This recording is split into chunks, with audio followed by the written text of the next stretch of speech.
من يهده الله فلا مضل له ومن يضلله فلا هادي له وأشهد أن لا إله إلا الله وحده لا شريك له وأشهد أن سيدنا وسندنا ونبينا ومولانا محمدا عبده ورسوله صلى الله تعالى عليه وعلى آله وأصحابه وبارك وسلم تسليما كثيرا كثيرا. أما بعد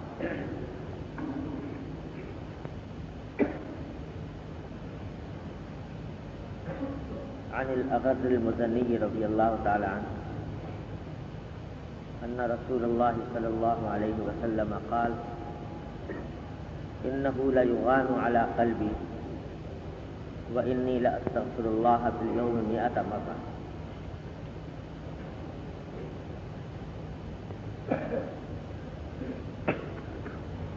یہاں سے امام نووی رحمۃ اللہ علیہ نے اپنی کتاب کے آخر میں تقریباً یہ باب قائم کیا ہے، باب الاستغفار. استغفار کی فضیلت اور اس کی اہمیت اور اس پر تاکید کے بیان میں. اس میں متعدد آیات اور احادیث ذکر کی. پہلی حدیث جو ابھی میں نے پڑھی آپ کے سامنے، وہ ایک صحابی حضرت اغر مزنی رضی اللہ تعالی عنہ سے روایت ہے کہ رسول اللہ صلی اللہ علیہ وسلم نے ارشاد فرمایا انہ لیغان علی قلبی، کبھی کبھی میرے دل پر بھی بادل سا آ جاتا ہے. میرے دل پر بھی کبھی کبھی بادل سا آ جاتا ہے اور میں اللہ جل جلالہ سے ہر روز 100 مرتبہ استغفار کرتا ہوں، مغفرت طلب کرتا ہوں. یہ کون فرما رہے ہیں؟ نبی کریم سرور دو عالم صلی اللہ علیہ وسلم، جن کے بارے میں کسی بھی مسلمان کو اس بارے میں شک نہیں ہو سکتا کہ اللہ جل جلالہ نے آپ کو معصوم اور گناہوں سے پاک پیدا فرمایا. کبھی کسی گناہ کا صدور آپ سے ممکن ہی نہیں، اور اگر بالفرض کوئی بھول چوک کبھی ہو بھی جائے تو یہ اعلان فرما دیا گیا اللہ جل جلالہ کی طرف سے کہ آپ کے سب اگلی پچھلی بھول چوک ہمارے ہاں معاف ہے. غفر اللہ یغفر لک اللہ ما تقدم من ذنبک وما تأخر. جو کچھ اگر کوئی بھول چوک ہو بھی تو وہ اگلی ہو یا پچھلی سب معاف ہے. آپ کے بارے میں یہ اعلان فرما دیا. پھر بھی فرما رہے ہیں کہ میں دن میں 100 مرتبہ استغفار کرتا ہوں. اور علماء کرام نے فرمایا کہ یہاں 100 مرتبہ کا جو لفظ استعمال فرمایا اس سے مراد یہ خاص 100 کی گنتی نہیں ہے، بلکہ کثرت مراد ہے کہ بہت کثرت سے استغفار کرتا ہوں. پتہ نہیں 100 سے زیادہ بھی کرتے ہوں. اور اس بات کی طرف بھی اشارہ فرما دیا کہ کیوں کرتا ہوں؟ انہ لیغان علی قلبی، کبھی کبھی میرے دل پر بھی بادل سا آ جاتا ہے. کیا لفظ استعمال فرمایا کہ بادل سا آ جاتا ہے میرے دل پر؟ اشارہ اس طرف ہے کہ کبھی کبھی بتقاضائے بشریت خیالات اور وساوس پیدا ہو سکتے ہیں ایک نبی کے دل میں. کوئی آدمی کتنا ہی نیکی اور تقوی کے بلند مقام تک پہنچ جائے، لیکن گناہوں کی جھلکیوں سے خالی نہیں ہوتا۔ نبی کریم صلی اللہ علیہ وسلم کا معاملہ تو بہت اعلیٰ و عرفہ ہے، اس تک تو کون پہنچ سکتا ہے، لیکن جو جتنے بھی اولیاء کرام ہیں، صوفیاء اعظام ہیں، بزرگان دین ہیں، کوئی بھی ایسا نہیں کہ جس کو یہ کہا جائے کہ اس کے دل میں کبھی گناہ کا وسوسہ خیال بھی نہ آتا ہو، کوئی خواہش پیدا ہی نہ ہوتی۔ لہذا گناہوں کی جھلکیاں بڑے بڑوں کو آتی ہیں۔ فرق یہ ہوتا ہے کہ ہم جیسے غافل لوگ ذرا ذرا سا جھلکی آئی، ہتھیار ڈال دیا اس کے آگے اور ہتھیار ڈال کر ارتکاب کر لیا، اور جن کو اللہ جل جلالہ توفیق عطا فرماتے ہیں تو ان کو خیالات آتے ہیں، وساوس آتے ہیں، ارادے بھی پیدا ہوتے ہیں، لیکن اللہ تبارک و تعالیٰ کے فضل و کرم سے وہ ارادے مجاہدے کی برکت سے مزمحل ہو جاتے ہیں، کمزور ہو جاتے ہیں، انسان کے اوپر غالب نہیں آتے، قابو نہیں پاتے، لہذا باوجود خیال آنے کے اس کے اوپر عمل نہیں، لیکن خیال پھر بھی آتا ہے۔ حضرت یوسف علیہ السلام کے بارے میں قرآن کریم نے فرمایا وَلَقَدْ ہَمَّتْ بِهِ وَهَمَّ بِهَا، ان کے دل میں بھی تھوڑا سا خیال آ گیا تھا، لیکن اللہ جل جلالہ نے محفوظ رکھا۔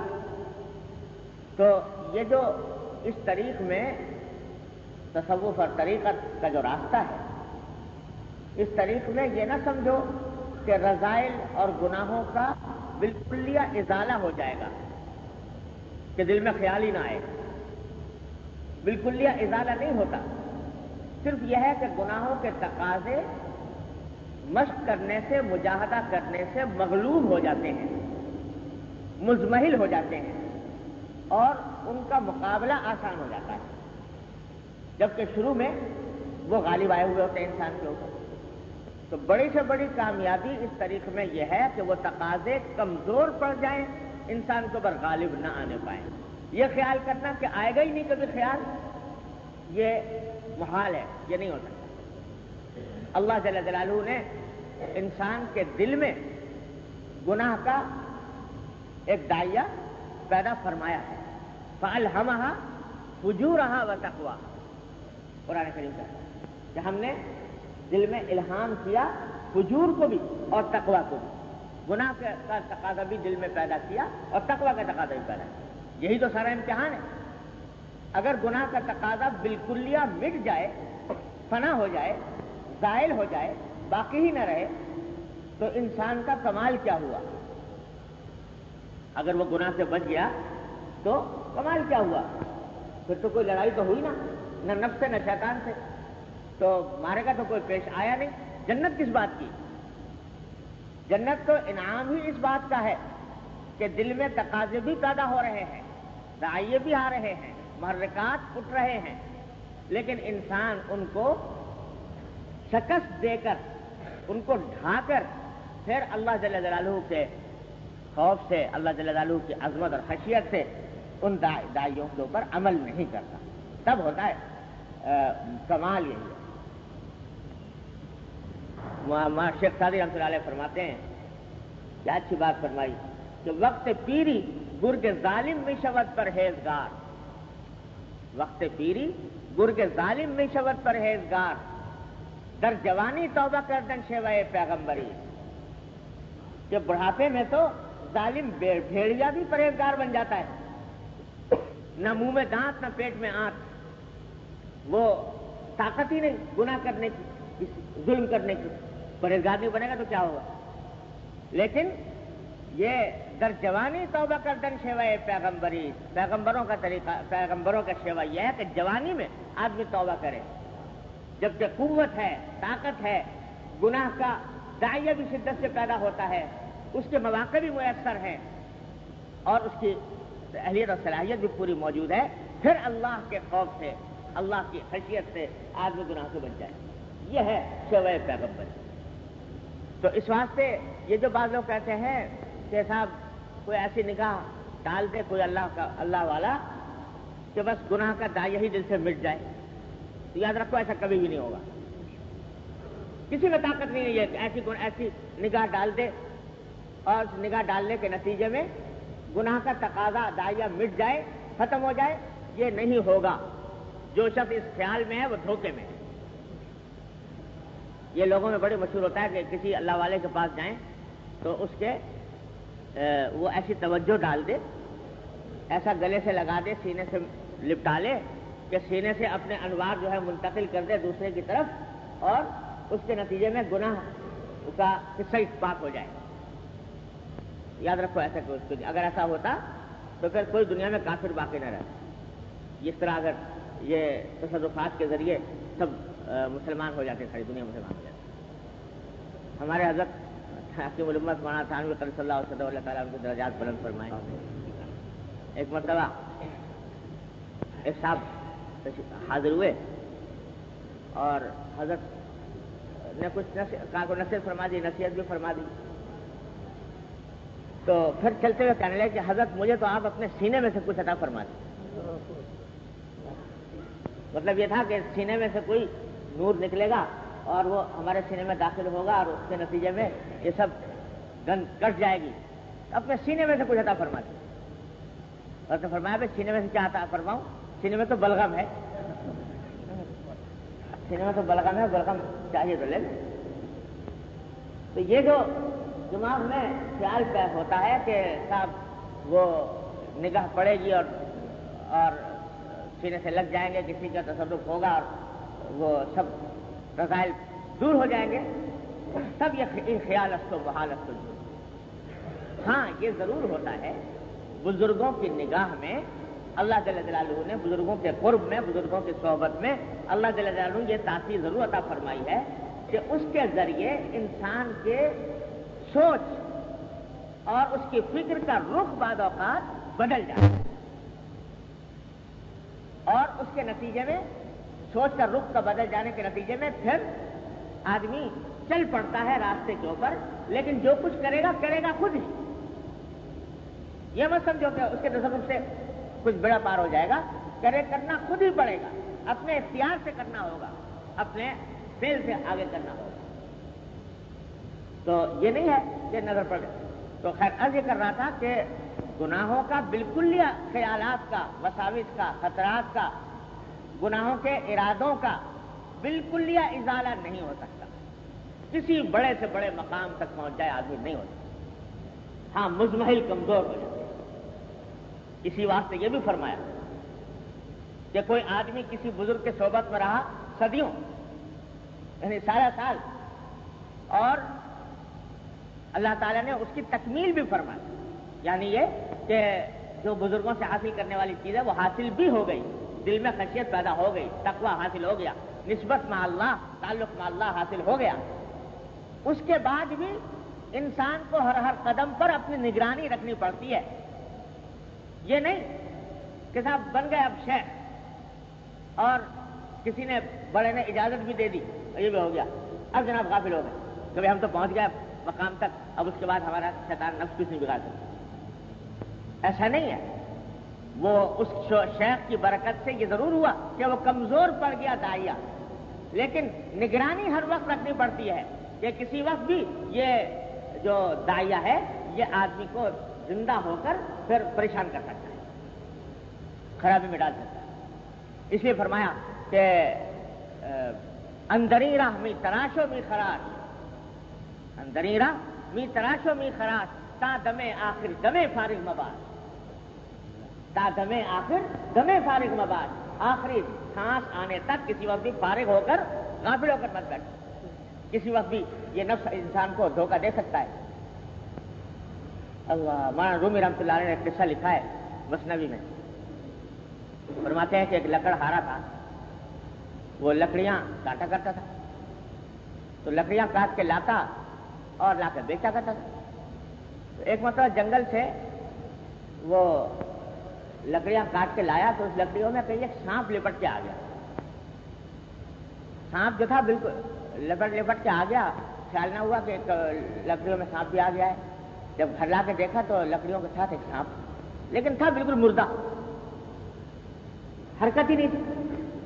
تو اس نے کہا یہ مردہ سانپ ہے، اور اس واسطے اس کی طرف کوئی خاص توجہ نہیں دی، وہیں رکھ دیا اس کو اپنے گھر میں، کوئی باہر پھینکنے کی اور ضرورت نہیں سمجھی.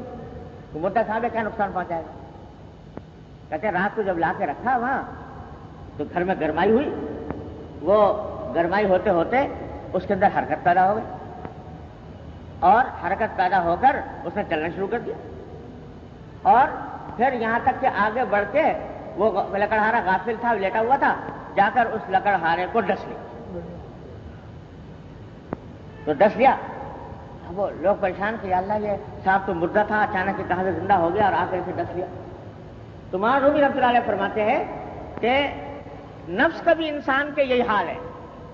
یہ جب کسی اللہ والے کے صحبت میں رہ کر انسان مجاہدے کرتا ہے، ریاضتیں کرتا ہے، تو مجاہدے ریاضت کے نتیجے میں یہ نفس جو ہے یہ کمزور ہو جاتا ہے، اس کے نس بل ڈھیلے ہو جاتے ہیں، ایسا لگتا ہے جسے مردہ ہو گیا، لیکن حقیقت میں مردہ نہیں ہوتا، بلکہ کسی وقت اگر اس سے غفلت برتی تو وہ زندہ ہو کر ڈس لے گا تمہیں. تو مولانا فرماتے ہیں کہ نفس اجدر ہاس او کہ مرداس، نفس اجدر ہاس او کہ مرداس از غم بے آلتی افسرداس. کہ یہ نفس جو ہے انسان کا یہ بھی اژدہا کی مانند ہے، ابھی مرا ورا نہیں ہے، یہ محض از غم بے آلتی افسرداس، کیونکہ ذرا ٹھٹر گیا ہے، اس کو ذرا چوٹیں پڑی ہیں مجاہدے کی، اس واسطے افسردہ پڑا ہوا ہے، کسی وقت بھی اگر زندہ ہو گیا ڈس لے جائے. لہذا کسی لمحے بھی فارغ ہو کر مت بیٹھو، تا دمے آخر دمے فارغ لگا. تو یہ جھلکیاں ہر ایک کو آتی ہیں، کسی کو زیادہ کسی کو کم، کسی پر غالب آ گئی، کسی پر مغلوب، کسی کے سامنے مغلوب ہو گئی. لیکن جس طرح اللہ تبارک و تعالیٰ نے یہ دو زہریلی چیزیں پیدا فرمائی ہیں، ایک نفس ایک شیطان، یہ دو زہریلی چیزیں ہیں جو انسان کو خراب کرتی رہتی ہیں، پریشان کرتی رہتی ہیں، اور عذاب کی طرف اللہ بچائے جہنم کی طرف لے جانا چاہتی ہیں. تو جہاں اللہ تعالیٰ نے یہ دو زہریلی چیزیں پیدا فرمائی، ان دونوں کا تریاق بھی بڑا زبردست پیدا فرمایا. اللہ جل جلالہ کی حکمت سے یہ بعید تھا کہ زہر پیدا فرمائے تریاق پیدا نہ کرے. تو زہر جہاں پیدا کیا تو تریاق بھی پیدا کیا. تریاق بھی اتنا آسان کہ فوراً اس زہر کا ستیہ ناش ہو جائے. کیا ہے؟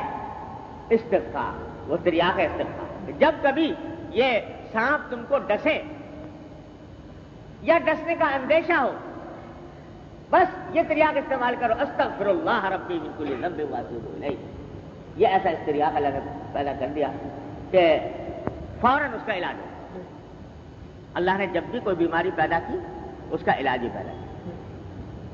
میں نے شاید پہلے بھی آپ کو سنایا تھا قصہ کہ ایک مرتبہ میں جنوبی افریقہ میں کیپ ٹاؤن کے علاقے میں جا رہا تھا گاڑی میں، تو راستے میں پہاڑی علاقہ تھا، کہیں گاڑی رک گئی، تو ایسے ہی کچھ نماز پڑھنے یا کسی کام کے لیے اترے تھے، تو دیکھا تو ایک بڑا خوبصورت جھاڑی ہے سامنے، بڑی خوبصورت پتے اس کے، بڑا حسین، اتنا خوبصورت پتا تھا کہ بے اختیار دل چاہا کہ اس پتے کو توڑے اور اپنے پاس رکھے. تو میں نے توڑنے کے لیے ہاتھ بڑھایا تو میرے ساتھ جو رہنما تھے وہ ایک دم سے چیخ پڑے کہ حضرت اس کو نہ چھیڑیے گا، اس کو مت توڑیے. میں نے کیوں کیا بات ہے کہ صاحب یہ تو بڑی زہریلی جھاڑی ہے، یہ پتا دیکھنے میں بڑا خوشنما ہے، لیکن اگر اس کو ہاتھ لگاؤ تو اتنا زہریلا ہے کہ اس سے انسان کے جسم میں زہر چڑھ جاتا ہے، اور جس طرح بچھو کے کاٹنے سے لہریں ہوتی ہیں ایسی لہریں ہوتی ہیں، تو اس کو نہ چھیڑیے گا. بڑا چکر رہ گیا، اللہ تعالیٰ کا شکر ادا کیا کہ ہاتھ نہیں لگایا تھا ابھی تک، پہلے سے پتا چل گیا. بھائی یہ تو بڑا خطرناک چیز ہے بھی بڑی خوبصورت، آدمی فوراً ہاتھ بڑھاتا ہے اس کی طرف، اور ہے تھی خطرناک زہریلی. ذہن منتقل ہوا کہ دیکھو سارے جتنے بھی یہ لذات دنیاویہ ہیں، شہوات، اللہ تعالیٰ نے فرمایا کہ نارا حفت بالشہوات ان الجنت حفت بالشہوات. تو یہ شہوات جتنی بھی ہیں دنیا کی لذتیں، وہ سب ایسی ہیں دیکھنے میں بڑی خوشنما ہیں، لیکن ہیں حقیقت میں زہریلی. تو میں نے ان سے کہا کہ بھائی یہ تو بڑا معاملہ خطرناک ہے، کوئی بیچارہ، آپ نے مجھے بتا دیا، کوئی بیچارہ انجان آدمی جا رہا ہو اور جا کر ہاتھ لگا دے اس کو تو وہ تو مصیبت پکڑا جائے۔